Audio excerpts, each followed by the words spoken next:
Okay, I think we're ready to start. Welcome here.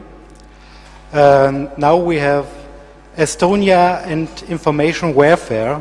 What really happened in Estonia and what does it mean to us? This lecture is given from Gadi Evron. Just give him a hand. Thank you.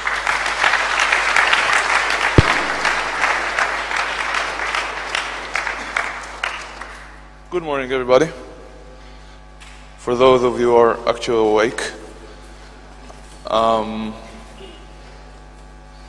sure some of you have heard or read about stuff that happened in Estonia, but can somebody tell me in a very short sentence or just give me a hint of what you heard happen in Estonia? Anyone? You, right here. Oh, somebody picked. Every time I just pointed somebody raises their hand. It's unbelievable. Oh, you gave up? No, then you tell me about Estonia. Just whatever you know. If you don't know anything, that's good too. No, he's shy. Anyone else? Yes. Over here and over here. Thank you. Hold on. Anybody? Oh, here's the mic. Okay, what I heard was that there was some struggle around some statue from World War II, and the Russians got pissed, and basically Estonia had everything running on the internet, including the parliament, and they were DOSed. They got DOSed. And you saved them something. Yeah, pretty much. Okay, so they got DOSed. They are on the internet heavily in the country. Yep, that's pretty much everything we heard in the news. But to be honest, except for maybe the New York Times report and a couple of other reports, there hasn't been much of any real information coming out about what happened there. And the main purpose of this talk is to really try and disperse this FUD that the press has been spreading, not through their fault, to be honest, and give you actual information about what happened. Now, this is not an extremely technical talk, so if you're looking for a technical talk, I have to apologize. And when we are done with this, I hope we'll be able to look at what I believe are some case studies for strategy for information warfare and how we can use this Estonian case study to learn about strategy for information warfare if we get there. So let's get started. Estonia information warfare and lessons learned.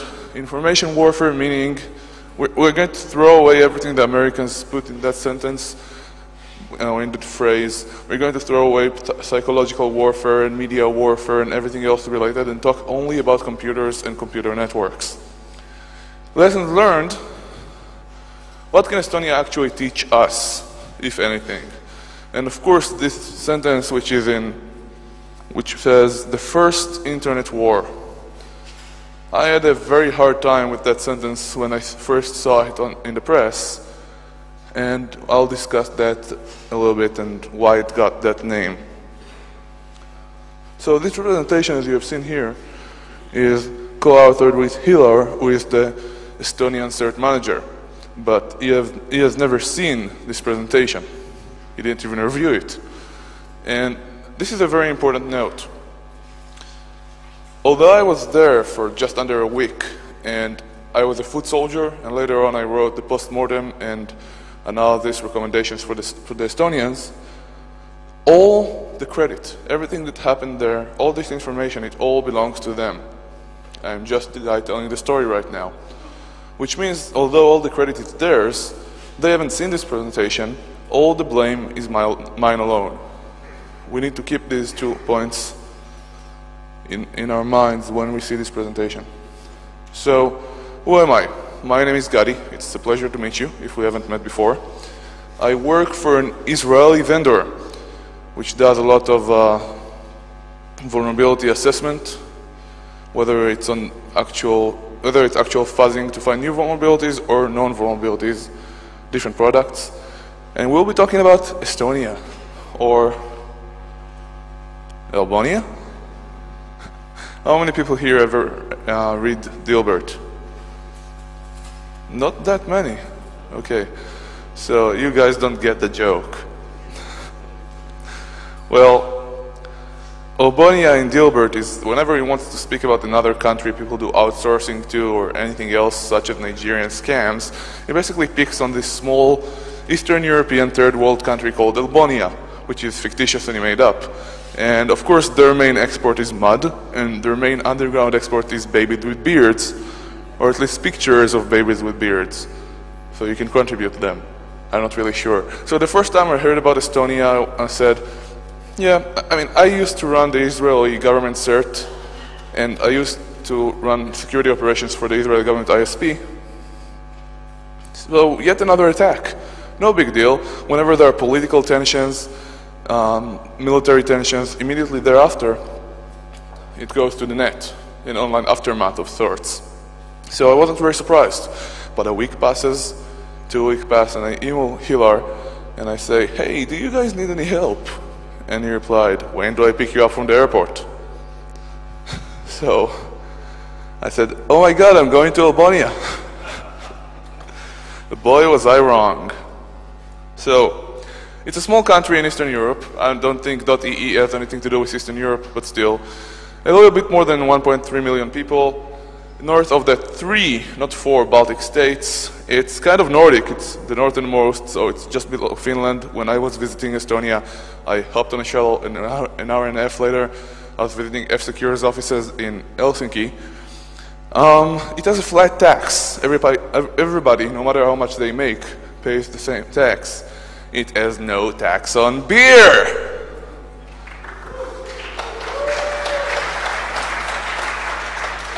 Which is not even true for the camp. And, of course, alcohol in general, if you care about that. And a whole lot of blonde girls everywhere. Yeah. So,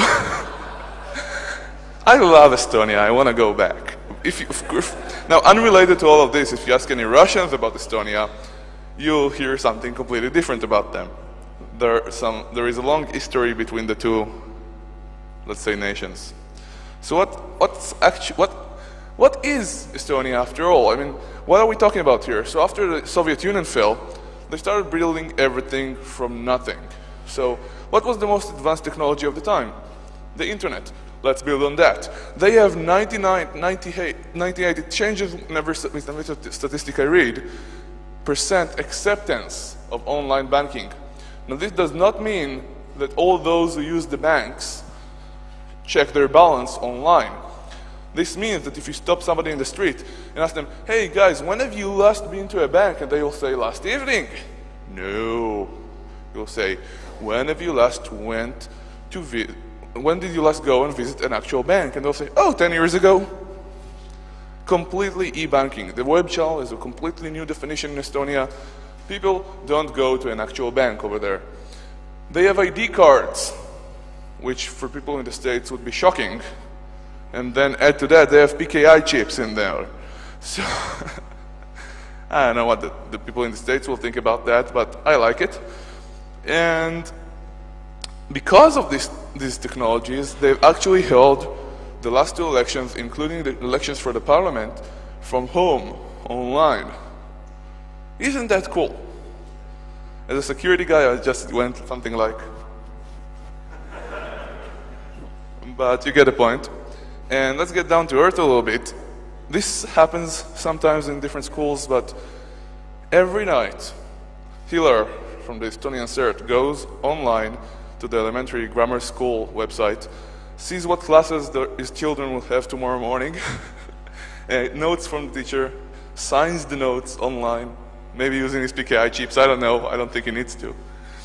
And it's pretty interesting. This country is really a leader when it comes to e-government or the internet in general. So the attacks are about to start because they know the 9th of May is approaching, and that's a very important date. The 9th of May is the victory day over the Nazis. The Russian victory day over the Nazis. So they're preparing this strong web server, and they put it on the defended network, beyond some extra firewall. and they figure, hey, you know what, let's talk to sites that may actually get under attack and tell them, make sure you have a plain text version to put up in case of an emergency. This is not extreme, but it seems likely. It seems like good preparations for an attack that may happen. And we need to understand that although Estonia has seen attacks in the past, they're pretty much virgins in online mess. Meaning they may have had a lot of experience with the internet, they may have a very advanced infrastructure, but that infrastructure, because they're a small, quiet country, has never been heavily attacked. They've never seen anything like this. So their infrastructure was ill-prepared for anything such as this. So let's go with the timeline. This is actually Friday the 20th. I've given this talk 3 times over the past week, so I figured I won't fix any of the mistakes in case somebody looks at them. On Friday the 26th of April at 10 p.m., which is just before the 27th, the attacks start. Now, on the 27th of April at 2 a.m., the government ISP, yes, Estonia is an ISP for the entire government, just like Israel. In the States, again, I'm not sure how they'll take that.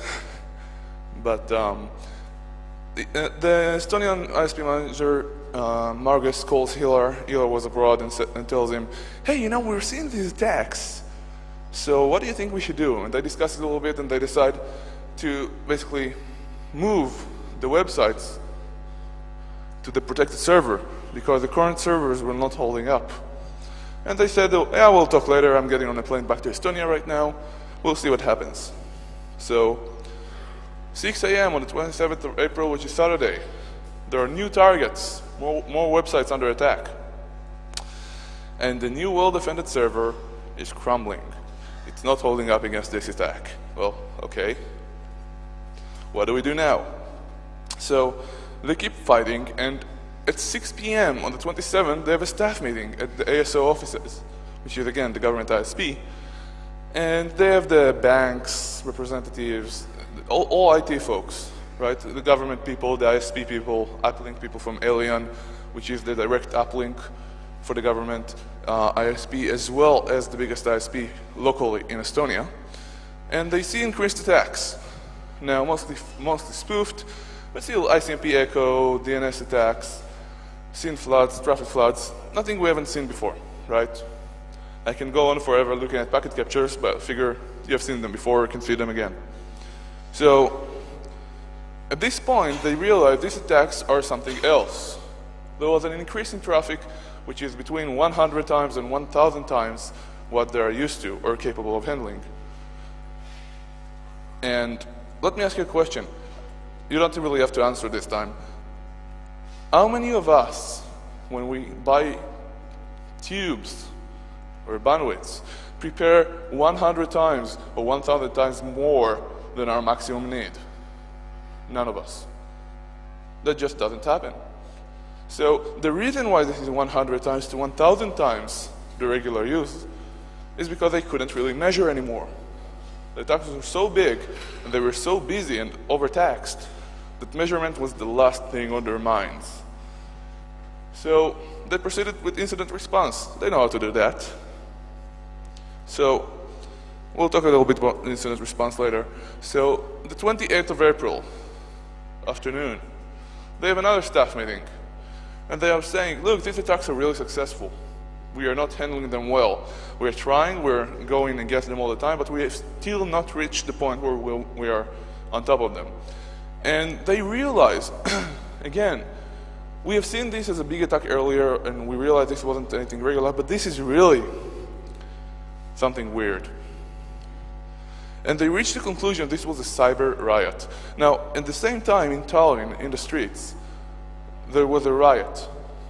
There was a mob going around, which was built, of course, of Russian people in, I should say Soviets, because they were raising the Soviet flag, in the streets of Tallinn. Now, this all started because the Estonians moved a war memorial, a statue, and some unknown graves beneath it to a military graveyard outside of the city.